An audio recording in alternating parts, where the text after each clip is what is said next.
नमस्कार, मुद्दे की बात में आपका स्वागत है। मैं हूं मनोज मनु। मुख्यमंत्री भूपेश बघेल ने बतौर वित्त मंत्री अपने कार्यकाल का अंतिम बजट पेश किया। हालांकि बजट से पहले विपक्ष का हंगामा भी देखने को मिला।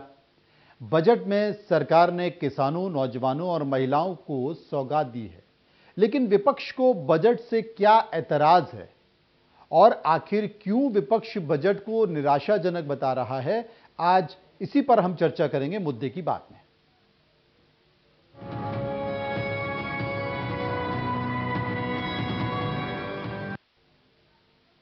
मुख्यमंत्री भूपेश बघेल ने मौजूदा सरकार का आखिरी बजट पेश कर दिया।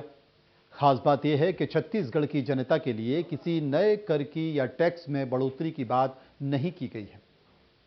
छत्तीसगढ़ का जो बजट है, वो कुल बजट जिसका अनुमानित किया जा रहा है वो 1,21,500 करोड़ का है, जो पिछले साल की तुलना में 17% ज्यादा है। मुख्यमंत्री भूपेश बघेल ने इसे भरोसे का बजट बताया।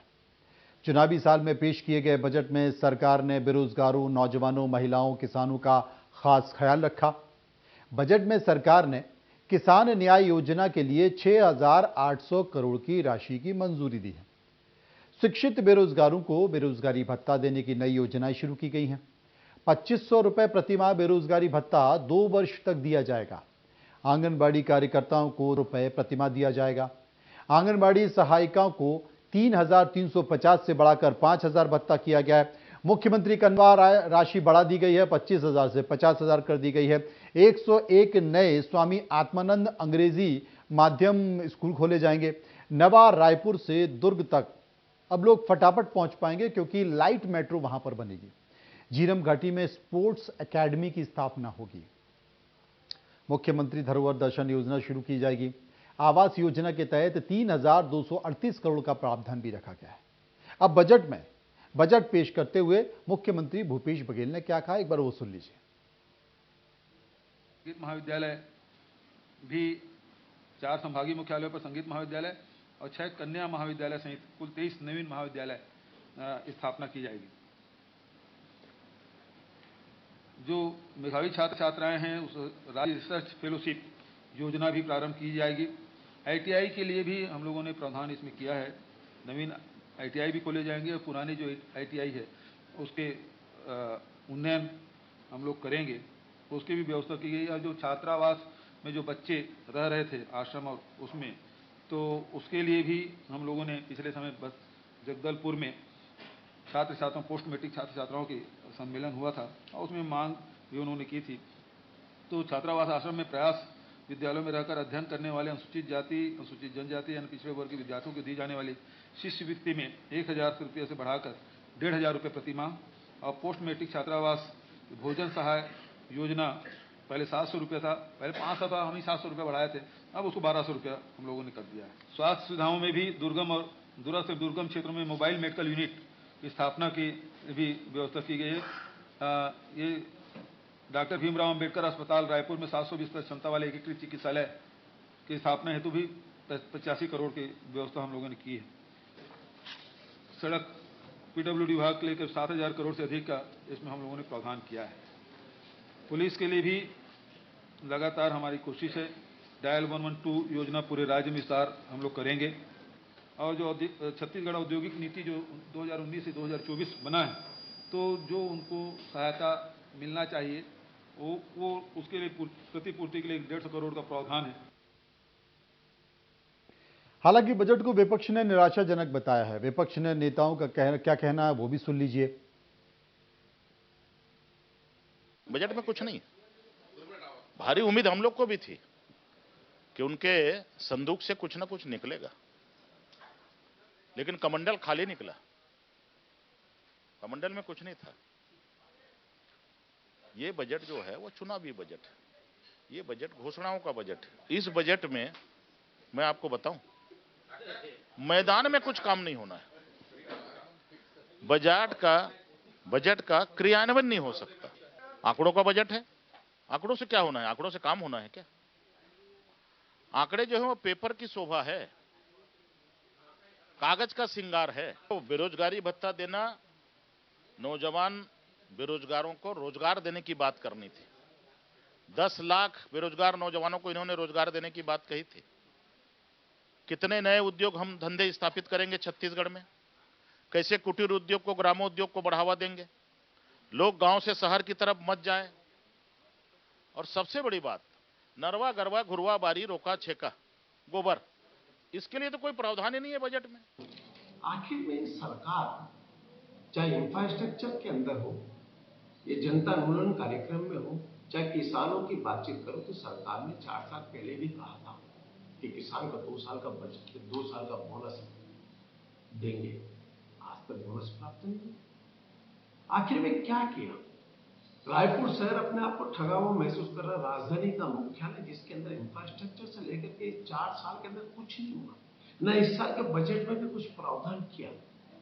प्रदेश का किसान, प्रदेश का बेरोजगार नौजवान, प्रदेश का आदिवासी वनांचल क्षेत्र का वन बंधु या इस प्रदेश का कर्मचारी, सब लोग अपने आप को ठगा हुआ महसूस कर रहे हैं।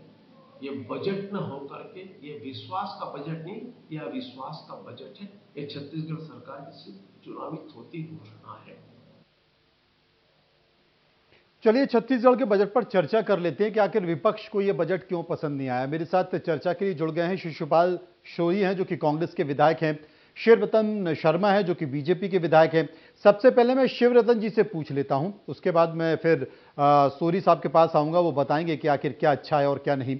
लेकिन शिवरतन जी, अगर विपक्ष को इस बजट से निराशा हुई है तब जबकि मुख्यमंत्री भूपेश बघेल कहते हैं कि यह भरोसे का बजट है, तो क्यों हुई है, आप जरा ये बताइए।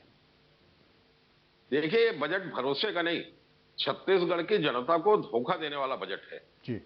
और विपक्ष को निराशा इसलिए हुई है कि 2018 में माननीय भूपेश बघेल जी ने प्रदेश कांग्रेस के अध्यक्ष रहते हुए एक जन घोषणा पत्र जारी किया था और वो जन घोषणा पत्र झीरम के शहीदों को समर्पित कह करके घोषित किया गया था और बाद में उस जन घोषणा पत्र को 2019 के राज्यपाल के अभिभाषण में आत्मसात कर लिया गया, माने एक सरकारी दस्तावेज बन गया जी। और मुझे निराशा इस बात की हुई कि भूपेश सरकार का ये आखिरी बजट था और इस आखिरी बजट में उस जन घोषणा पत्र के 36 बिंदुओं को पूरा करने के लिए किसी प्रकार का कोई प्रावधान नहीं किया गया। जन घोषणा पत्र में था कि हम किसान को 2 साल का जो डॉक्टर रमन का बोनस नहीं मिला वो बोनस देंगे, वो बोनस देने की व्यवस्था नहीं है। जन घोषणा पत्र में कलेक्टर दर में आंगनबाड़ी कार्यकर्ताओं को भुगतान करने की बात थी। कलेक्टर दर होता है 13,500 रुपए का, उसको आपने 10,000 किया है। आपके रसोईया का 300 रुपए बढ़ाया गया, सफाई कर्मचारी का 300 रुपए बढ़ाया गया। मितानी लोगों को 5,000 रुपए मानदेय देने की बात थी, उनको मानदेय 22,000 दिया गया है। और प्रधानमंत्री आवास, छत्तीसगढ़ में 16 लाख प्रधानमंत्री आवास बनने हैं। माननीय मुख्यमंत्री जी ने अपने बजट भाषण में 8,42,000 प्रधानमंत्री आवास पूर्ण होने की बात की। अरे ये तो हमारी जब सरकार थी, डॉक्टर रमन सिंह मुख्यमंत्री थे, उस पीरियड में आवास बने। आपके पीरियड में तो एक भी आवास पूरा नहीं हुआ और आपने कुल मिलाकर के 2,30,000 आवास के लिए 3,000 करोड़ की व्यवस्था की है। छत्तीसगढ़ में 16 लाख आवास बनने हैं, उनका क्या होगा? शिक्षा के क्षेत्र की उपेक्षा का तो एक सबसे बड़ा नमूना है। इस साल कुल 32 स्कूलों का उन्नयन होना है। 7 प्राथमिक शालाओं का पूर्व माध्यमिक शाला में, 8 पूर्व माध्यमिक शाला का हाई स्कूल में और 17 हाई स्कूल का हायर सेकेंडरी। माने इतने बड़े प्रदेश में एक साल में आप 32 स्कूलों का उन्नयन कर रहे हो और 46 नई बिल्डिंग बना रहे हैं। शिक्षा के क्षेत्र में भी कहीं किसी प्रकार की कोई व्यवस्था नहीं है। और जहां तक ये इंफ्रास्ट्रक्चर के लिए बजट की बात करते हैं, इंफ्रास्ट्रक्चर में मैं तो उनको चुनौती देता हूं। पिछले साल आपने सिंचाई में, सड़क में या बिल्डिंग निर्माण के लिए जो बजट प्रावधान किया था, उसमें आपने एक कितना जारी किया? जितना प्रावधान आपने किया था उसका 25% भी आप जारी नहीं कर पाए। और इस साल जो बजट प्रावधान आप कर रहे हो, ये बजट प्रावधान में तो 6 महीने बाद आचार संहिता लग जाएगी। तो खाली ये घोषणा का बजट है, जनता को। शिवरतन जी का कहना है कि ये घोषणा का बजट है और अगर मुख्यमंत्री कहते हैं कि ये भरोसे का बजट है तो ये पूरी तरह से गलत है, जनता को बहलाया जा रहा है। शिशुपाल शोरी हैं जो कि कांग्रेस के विधायक हैं। शिशुपाल जी, शिवरतन जी ने जो बात कही है वो आपने बेहतर तरीके से सुन ली होगी और उन्होंने कहा कि ये कुछ नहीं है साहब, अगर आप आवास का बात कर रहे हैं तो ये तो हमारे कार्यकाल में ही पूरे होते हैं, बाकी आपने जितनी भी बात की है उसमें कोई दम नहीं है। अब आप इनका जवाब दे दीजिए।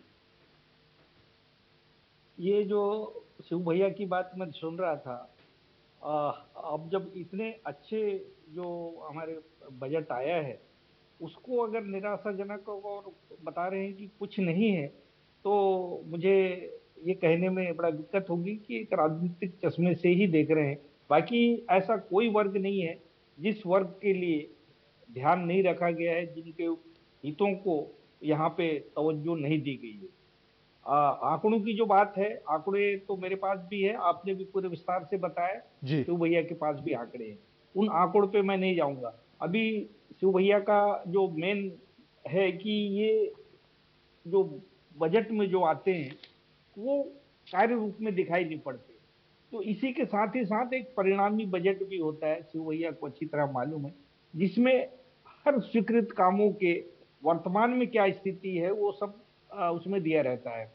और वो उनके हाथ में भी है और हम सबके हाथ में है। तो ये बजट के साथ ही साथ परिणामी बजट भी होता है, जिसमें भौतिक स्थिति के बारे में आकलन रहता है और एक एक काम का वहाँ हिसाब दिया रहता है। और ऐसी स्थिति में ये कहना कि कुछ नहीं हुआ थोड़ा आश्चर्यजनक लगता है। जहाँ तक प्रधानमंत्री आवास योजना की बात है, आपने कहा कि एक सतत चलने वाली प्रक्रिया है। ये जो सर्वे के आधार पे जो 2011 में जो हुआ था गरीबी रेखा के नीचे, उसी आधार पे ये इसका प्रतीक्षा सूची बना हुआ है, जो जिसका संधारण गवर्नमेंट ऑफ इंडिया करता है। और उसी प्रतीक्षा सूची में से जो गरीब से गरीब जो रहते हैं उससे थोड़ा उठते क्रम में ये जैसा सेंट्रल गवर्नमेंट के जो निर्देश आते हैं उसी के अनुरूप हम स्टेट शेयर उसमें मिला के वो बनाने का काम करते हैं। और अभी जो 2 लाख का लगभग 2 लाख कुछ हजार है, उसका जो आया है लक्ष्य, उसके विरुद्ध जो स्टेट शेयर हमारा जो बनता है उसकी व्यवस्था कर ली गई है। तो अब आगे आने वाले दिनों में इसमें काम होंगे। तो ये कहना कि ये सारे के सारे काम उनके कार्यकाल में हुआ, ये अतिशयोक्तिपूर्ण है, क्योंकि अलग अलग स्टेज में आज भी बहुत सारे काम ऐसे हैं जो अभी चल रहे हैं, कुछ काम अभी शुरू नहीं हुए हैं, कुछ काम अलग अलग स्थिति में है। अलग अलग स्थिति में शिवरतन जी मेरे साथ है, मैं उनसे एक बात पूछना चाहता हूं। शिवरतन जी, 2018 का चुनाव हुआ और 2018 के चुनाव में बीजेपी की बहुत सारी घोषणाएं भी थी, बजट को लेकर भी थी, कुछ योजनाएं धरातल पर भी थी और कुछ योजनाएं साकार हो रही थी। उसके बाद भी परिणाम सबने देखा।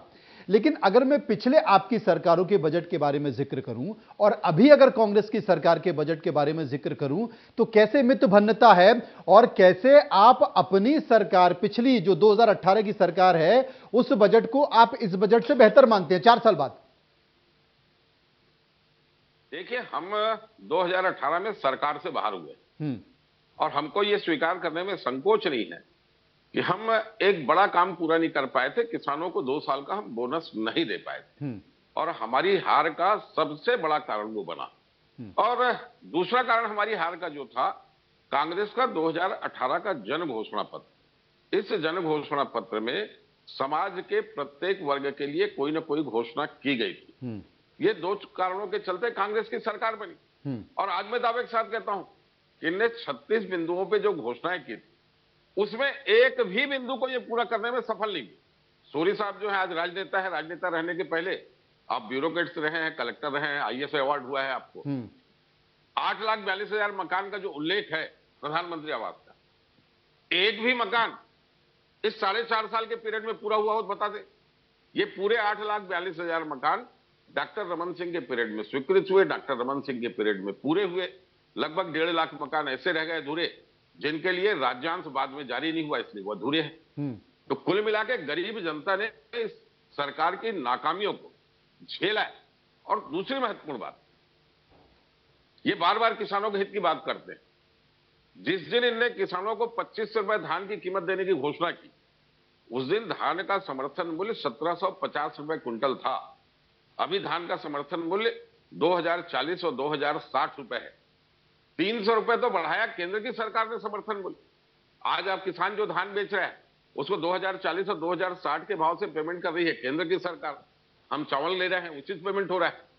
तो भैया आपको तो किसान को इसी साल 2840 और 2860 का भुगतान की व्यवस्था करनी चाहिए, उसका इसमें कोई उल्लेख नहीं। कुल मिला के इंफ्रास्ट्रक्चर में जो राशि का प्रावधान किया गया है, यह खाली दिखाने के लिए किया गया है। अच्छा, इसमें एक भी काम शुरू नहीं हो सकता। मैं चुनौतीपूर्वक बोलता हूं, एक भी काम। खाली आप पेपरों में छपा लो, ये स्वीकृत हो गया, वो स्वीकृत हो गया, पर इसका टीएस होना, ए होना, इसमें इतना समय लगेगा तो उसमें तक आचार संहिता लग जाएगी। तो खाली ये घोषणाओं का बजट है, छत्तीसगढ़ की जनता को धोखा देने वाला बजट है, छत्तीसगढ़ की जनता को छलने वाला बजट। शिशुपाल जी, ये घोषणाओं का बजट है, और तो अगर बड़ी योजनाओं का जिक्र करें जो कि शिवरतन जी ने कहा, एक तो आवास, वैसे आवास जो बीजेपी के कार्यकाल में बने थे उनसे संख्या ज्यादा नहीं बढ़ पाई है। दूसरी चीज है कि समर्थन मूल्य का जिक्र किया जा रहा है। अगर आप ही की बातों को मान लिया जाए, आप ही की घोषणाओं का जिक्र कर लिया जाए, तो 2800 होना चाहिए समर्थन मूल्य, जो कि अभी तक है नहीं है।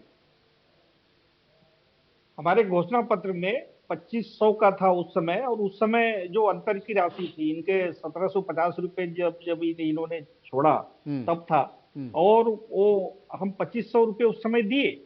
आज की तारीख में जो अभी इस वर्ष जो खरीदे जाएंगे वो 2640 रुपए प्रति क्विंटल किसानों को जाएगा।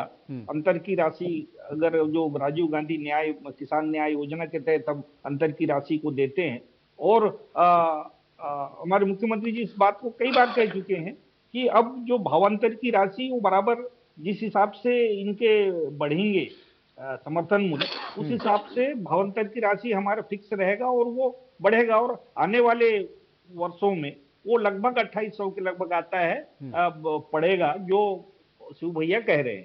तो इसमें ऐसा कहीं भी विरोधाभासी नहीं है।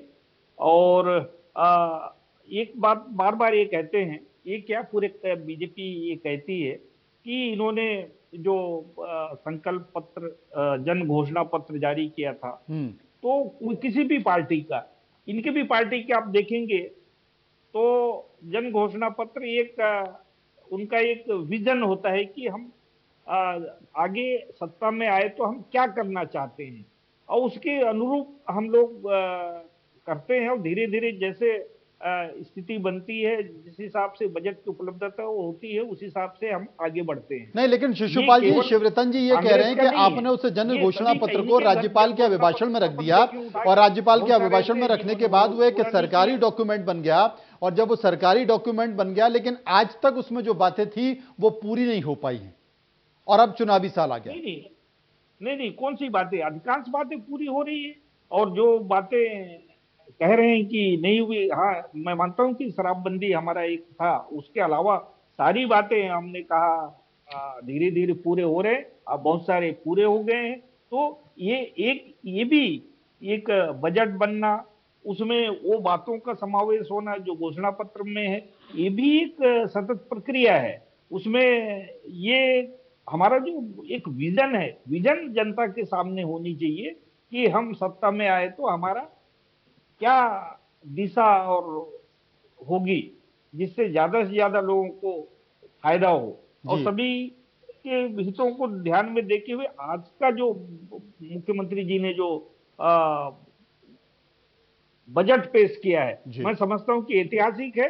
और मैं तो नहीं समझता कि बीजेपी ने कभी इस तरह का बजट, एक तो कोई भी नया टैक्स नहीं है, दूसरा जो मांग कर रहे थे हमारे खासकर जो ग्रामीण क्षेत्रों में जो सेवक हैं, जिनको अल्पभोगी हैं या कम जिनको मानदेय मिलता है, सभी के बारे में ध्यान रखा गया है। और तो और कोटवार, पटेल, यहाँ तक कि उनको भी ध्यान में रखा गया है। तो ये सभी वर्ग के लोगों के हितों की बात इसमें कही गई है। मैं नहीं समझता कि कहीं भी इसमें दिक्कत है। और जो पूंजीगत व्यय की जो बात कर रहे हैं, कैपिटल एक्सपेंडिचर की, उसमें भी अगर हर वर्षों का अपन बढ़ते हुए इन्हीं के कार्यकाल का और हमारे कार्यकाल का अगर तुलना करें तो आज लगभग 18,000 करोड़ से भी ज्यादा का पूंजीगत व्यय के लिए है। तो ये कहना कि इसमें कुछ नहीं होगा, और पिछले बार की जो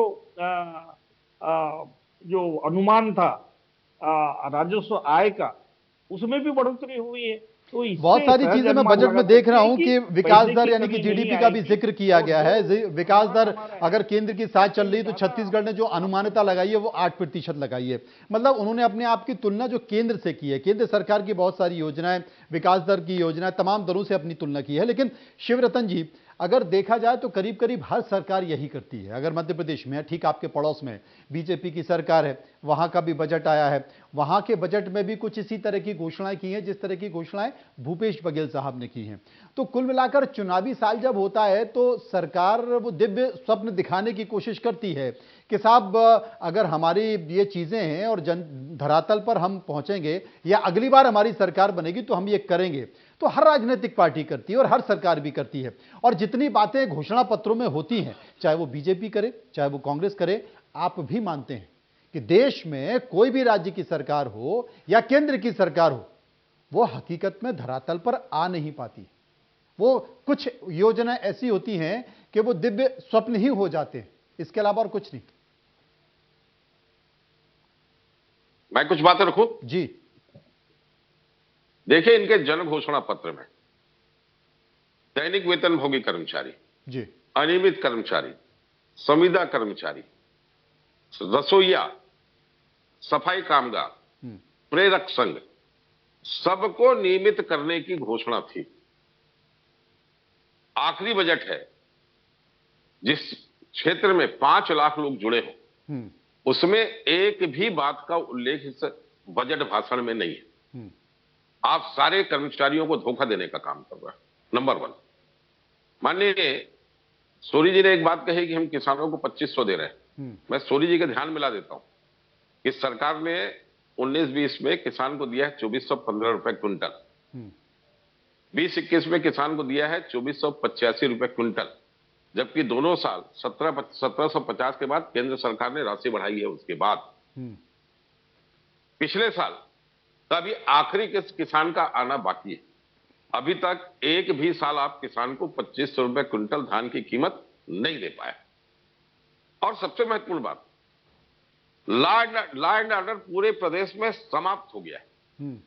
छत्तीसगढ़ की पहचान पूरे देश में शांति के टापू के रूप में होती थी। आज छत्तीसगढ़ में ऐसा कोई अपराध नहीं है जो दुनिया में घटित होता हो और छत्तीसगढ़ में घटित ना होता हो। नशे का कारोबार फैला है। कल ही परसों ही राजधानी में खाली नशे के कारोबार के चलते 11वीं पढ़ने वाले लड़के का मर्डर हो गया। एक लड़की ने सरे बाजार रायपुर की राजधानी में एक लड़के को छोटी सी बात पे चाकू से गोद गोद के मार डाला। माने पूरा प्रदेश अपराध के गढ़ के रूप में परिवर्तित हो गया। और यह स्थिति निर्मित क्यों हुई है? क्योंकि नशे का व्यापार बढ़ा है। इनके घोषणा पत्र में था ना कि हम शराबबंदी करेंगे। मैंने स्वयं में अशासकीय संकल्प प्रस्तुत किया था विधानसभा में। जी। मुख्यमंत्री जी बोले हम समिति बनाए। अरे वो समिति को बने 4.5 साल हो गया। अब कब रिपोर्ट आएगी, कब आप शराबबंदी करोगे? बिल्कुल, आपने ठीक कहा, ये तमाम तरह की बातें हैं और शायद अब इन्हीं मुद्दों को लेकर बीजेपी जनता के बीच जाने वाली है। कांग्रेस ने जो अपने अंतिम बजट में, अंतिम चुनावी बजट में जिन बातों का जिक्र किया, उन्हें लेकर वो जनता के बीच जाने वाली है और जनता इसका फैसला करेगी कि आखिर वो किस पर भरोसा करती है और उसी के बाद तय होगा ये भरोसे का बजट है या नहीं। बहुत बहुत शुक्रिया करेंगे शिवरतन जी का, बहुत बहुत शुक्रिया करेंगे शिवपाल जी का जो हमारे साथ बजट पर चर्चा में जुड़े। फिलहाल मुद्दे की बात में इतना ही, बाकी खबरों के लिए चलते रहिए इंडिया न्यूज के साथ। नमस्कार।